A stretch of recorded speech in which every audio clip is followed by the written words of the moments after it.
I was just going to say, we can talk about the Magnificent Mavericks. Magnificent. That's perfect. Magnificent Mavericks. We're going to jump right into that. The Magnificent Mavericks paid Kyrie Irving a magnificent $126 million. That would be a steal. I think they might have been, Mark Cuban might have gotten Shark Tanked by someone else, because I'm not sure who else was really going to offer Kyrie that much. It almost felt like the Mavs were maybe bidding against themselves a little in giving him that much money.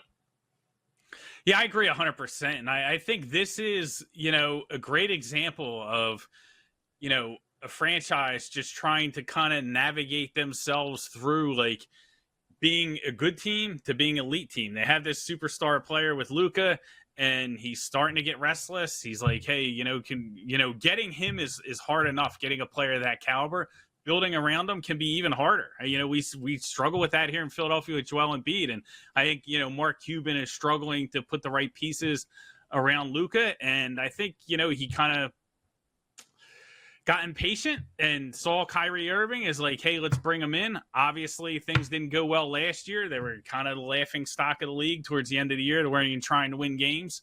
And, they didn't even want to make it. The most ironic part is they didn't even want to make the play-in, and then we seen a team that made the play-in go all the way to the finals in the Eastern Conference. So, but yeah, they, really now they're kind of, for lack of a better term, married to Kyrie Irving. They know that it probably makes more sense to bring him back, but I don't know if that's the right piece to kind of build around a guy like Luka Doncic.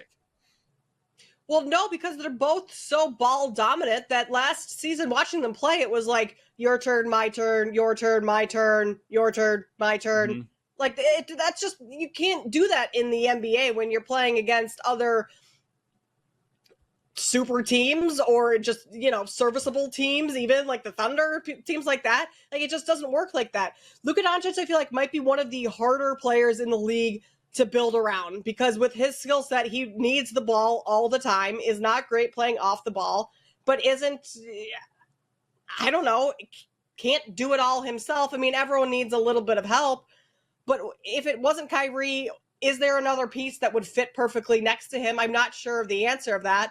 I don't necessarily think Kyrie is the best choice they could have gone after, but to your point, Mark Cuban did seem to be getting a little impatient, especially after watching Jalen Brunson thrive in New York. So Mavs just kind of feels like they have themselves in a tough situation this year, and I'm not sure things are going to be a whole lot different than they were last season. Draymond Green, Mark, is going back to Golden State. I don't think that anyone really thought that he was going to be leaving Golden State in free agency. Obviously, there were a couple teams that were going after him somewhat, the Kings being one of them. But I didn't think that we would see him in any other uniform other than a Warriors uniform this next season. Did you think he was headed to any other team? I didn't. I would have liked to see him on the Kings, but I thought it was a leverage play, and that's what happens. He kind of, flirts with the idea, and all of a sudden, hey, Jordan Poole, welcome to Washington, right? So, and then Draymond's back, and everything's okay. But listen, he's back. Golden State's going to be back. I like what they did in the draft. The kid from Santa Clara, Kate.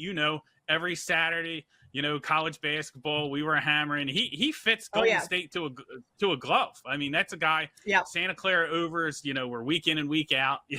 So I think I like what Golden State's doing. Them getting Draymond back.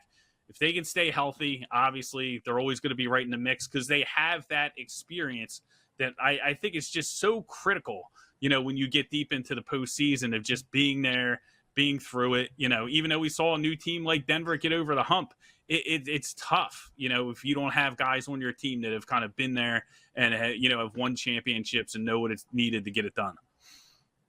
Well, it's also just going to be interesting this season with Jordan Poole not being on the team, because in their post-season press conferences, a lot of the sentiment was, we didn't live up to our expectations this year because of the big black cloud that was hovering over everyone all season long from the preseason punch between Draymond Green and Poole. So now that they've moved on from that, maybe things can kind of go back to the way they were, and Draymond being more animated or vocal within the locker room. And some of those things that he said, he took almost a step back in this past season just because of that issue. But clearly he's made it known, the Warriors have made it known that he is a cornerstone piece of this franchise and they're not going to win a title without him. So bringing him back, obviously a huge deal. Bringing Chris Paul in, that's interesting because Chris Paul, especially now with Draymond Green being back, the Warriors have their starting five from last year back. So Chris Paul has to come off the bench this season. Never once in his career, his entire career, has he ever come off the bench. So how does that all of a sudden work and mix into the fold here? He's never been in this situation before. And also, he doesn't really like the Warriors, and the Warriors don't really like him. So very interesting dynamics within the locker room once again for the Warriors. Yeah, and, he hasn't always been the easiest guy to get along with, right? Not saying that, it stems back to his time playing in Houston with Harden, not saying that Harden's an easy guy to get along with, not saying who was right or wrong, but, it'll be interesting to see. I think anytime you have a team that has been so successful as a dynasty like the Warriors, and you bring in different parts, it's tough. It's tough to kind of make that work. So, but, I think the one thing going in their favor is that, Chris Paul got a little humble pie, right? Phoenix was like, hey, you know what? You are not it, pal. You're not part of the future. We need to get to the next level. And that doesn't include you. And I'm sure that made him kind of step back and reflect a little bit, hey, maybe I'm at the point of my career to where if I want to win, I have to play a different role. I have to adjust, the way I'm playing. And, I think, listen, Golden State, a ton of talent, they have that experience. I think they can figure it out. But what's going to be interesting is if injuries start piling up, if things start going sideways, do they just kind of use that as another scapegoat, or do they find a way to claw back and dig them out? Because Draymond can talk about, Jordan Poole and that being the dark cloud as much as he wants, but they got bullied by the Lakers. They got out physical, and that includes Draymond Green. And, that's really what it came down to. The Jordan Poole stuff didn't seem to matter until they lost, until they ran up against a team they couldn't beat. So if things start going sideways early, it'll be interesting to see how that dynamic works. Comeback Player of the Year is the award market that we're talking about right now in the NFL. And DeMar Hamlin is the favorite to win that for good reason if he's able to come back and play this season. Minus 300 was the market for him for a while. It's minus 500 right now is where it's sitting at BetMGM. But Mark, you mentioned Tua being someone who could easily win the award for sure. The concussions last year, if he comes back and is able to stay healthy, has, a season similar to last year before he went out. I think that's very doable to see him take home the award. Breece Hall is someone that I'm looking at. Running back from New York, the Jets. Tore his ACL last year, only played in 7 games, but put up some big numbers when he did. And all signs point to him being back this season. And, early on in the season too, apparently reports have said his rehab's going well. I mean, if he comes back and has a similar season that he had last year before these injuries, I mean, through 7 outings, 80 carries for 463 yards, 4 touchdowns, 19 receptions. He was kind of doing it all in his first season. Top of the depth chart at running back for New York. Coming back. I don't know. Breece Hall is someone that I would look at in this market. Yeah, I like it. There are a couple things I like about Breece Hall is, number one, it's the media market, right? He's the Jets. Mm-hmm. They're going to be on Hard Knocks, right? There's going to be so many eyes on the Jets this year because of Aaron Rodgers, because of the offseason, because of Hard Knocks, all that stuff. So that's what you want. You want visibility. He's going to have that. And then you look at the division that he's in, the AFC East. If they go on and win that division, you have it knocking off a prominent team like the Bills coming in there with Aaron Rodgers. It's just going to be a massive story, the team in itself. So that's going to help, him garner votes, for this comeback Player of the Year award, especially if, he's a big part of their offense.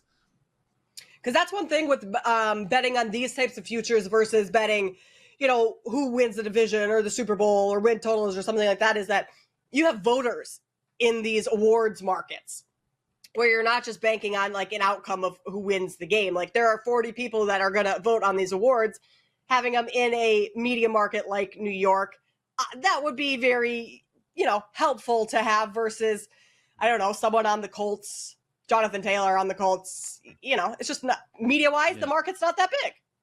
Everybody loves a good story. I mean, everybody loves a good story. And that's what these, awards are about. It's about, how do we build a good story and, how do we run with it? And not to say that the people who win aren't deserving of the award, but having that type of background behind it makes a ton of sense. I talked about Tua and, the things that are kind of, that happen, that they would be able to build off that. There's a lot of players, especially in this market, to where if they do have successful seasons, you can kind of see the league and the media kind of run with it, and they're going to get a lot of headlines and a lot of eyes. And that's what you want to see when you bet into, these types of awards. So I think Hall, being in New York with Aaron Rodgers, people are going to talk about Aaron Rodgers, regardless of whether they're 6-11, 16-1, whatever their record is, people are going to be talking about the Jets from week 1 to the end of the season.